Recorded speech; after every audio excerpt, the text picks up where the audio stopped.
navn er Henrik Kraus Sørensen. Jeg er lektor ved Center for Videnskabsstudier ved Aarhus Universitet, hvor jeg underviser i matematikkens historie og i matematikkens videnskabsteori.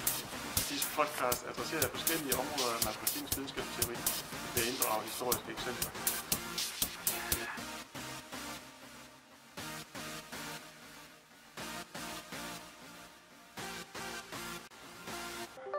Den podcast handler om, hvad er matematik, ved at kigge på, hvem er matematikerne, og hvem har de været.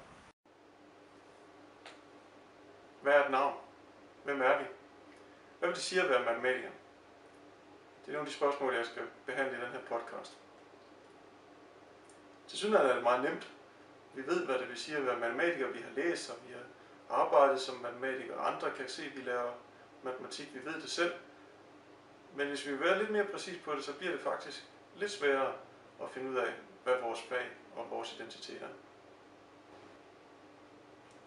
Man kan prøve at gå historisk til det. Man kan prøve at gå tilbage og se på vores fags historie og vores forfædre, vores helte, de folk, der har udøvet matematik tidligere. Og den store fortælling normalt er at gå tilbage til Grækenland, og hvis vi kigger på de græske matematikere, så får vi allerede det første problem. Fordi de lavede ikke matematik. De lavede geometri eller aritmetik. Der var to grene af matematikken, og den ene af dem blev faktisk i lang tid en betegnelse for det at lave, hvad vi ville kalde matematik. Man snakkede om geometeren. Og de to græske discipliner har deres klare forhistorie. Geometeren som landopmåling, læren om at bestemme arealer og bestemme geometriske figurer, og aritmetikken, læren om tallenes teoretiske egenskaber.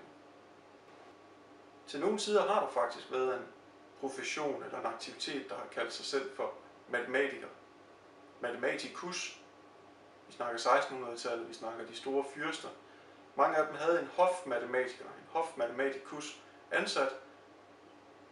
Men dens opgaver, sådan en hofmatematikers opgaver, var sådan nogle mærkelige ting, eller for os mærkelige ting, fremadrettede ting, som at lægge horoskoper for fyrstens familie og for hoffet, pleje fyrstens bibliotek, eller måske tage på diplomatiske missioner til andre fyrster.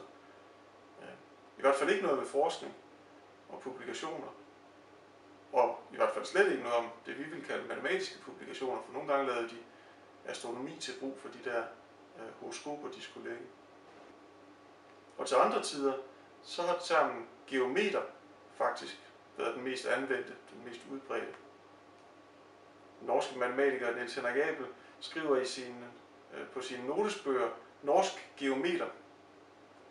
Og det er lidt pudsigt. Godt nok var han nordmand, men geometer var han ikke i sådan en moderne forstand. Han lavede bidrag til algebra, til analyse, men aldrig til geometri. Så hvad vil det sige at være en geometer, være en matematiker? Det er slet ikke på forhånd oplagt, at de her betegnelser skal give mening på tværs af tid og på tværs af kultur. Det er en profession, vi taler om. Det er en identitet. Det er noget, man er. Det er noget, man laver. Og det er selvfølgelig dybt indlejret i de sociale og økonomiske omgivelser, som man har befundet sig. Det, der er fælles for dem, det vi gør, at vi alligevel identificerer Abel og Euklid og Gauss og Newton og alle de her mennesker, som vi ser portrætter af, det er, at vi alligevel identificerer dem som vores forfædre, som vores inspiration, som vores disciplins fædre. Det er, at der åbenbart er noget fælles ved det fag, de laver, ved det indhold, de laver.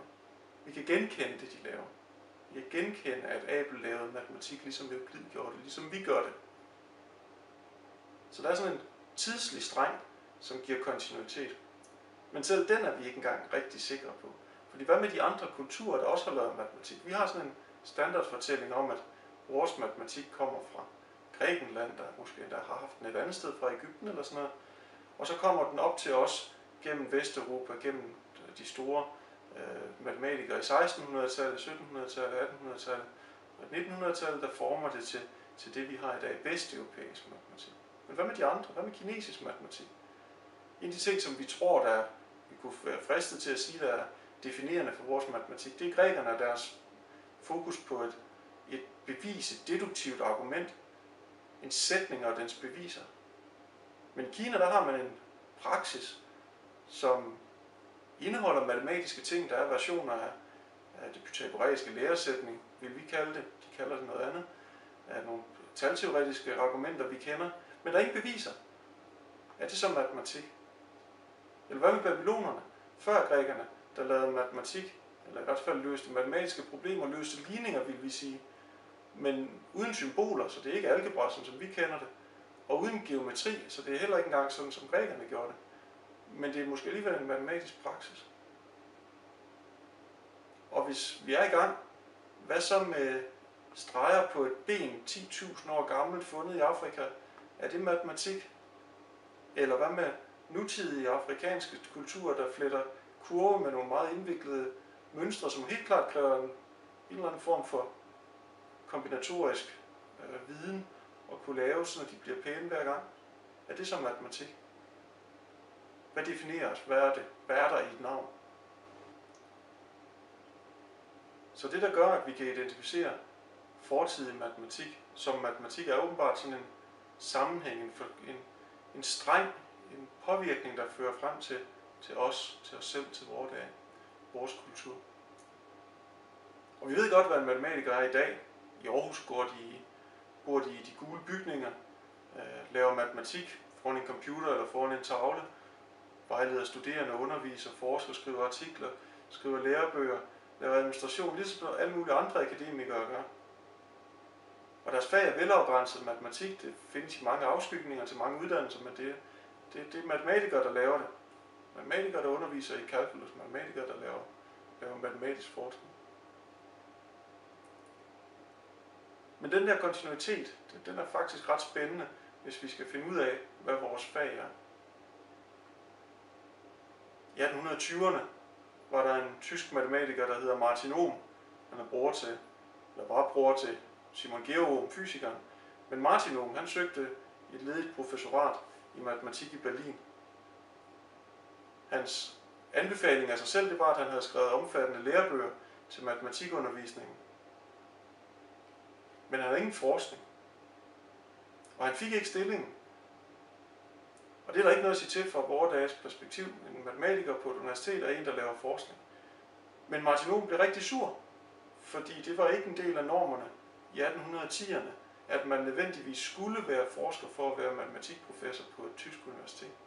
Det er en nyere del af det matematiske, eller det professionelle, akademiske ethos, at en professor er en, der både forsker og underviser.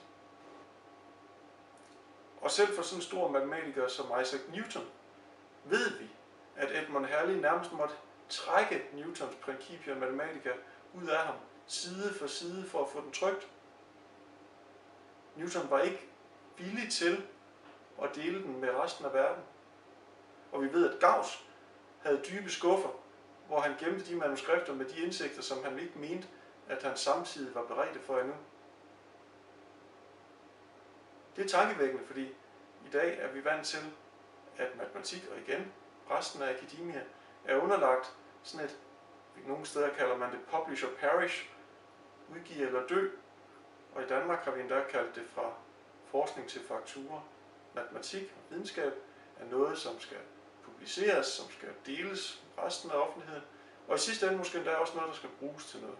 Så når man går til et forsøg på at afgrænse et fag, i det her tilfælde matematik, gennem det at kigge på dets udøvere, matematikerne, så kunne det se ud som om, at det var et sociologisk sofisteri. Det kunne se ud som om, at jeg bare har flyttet fokus fra ikke at ville fortælle, hvad matematik er, til ikke at ville fortælle, hvem der er matematikere.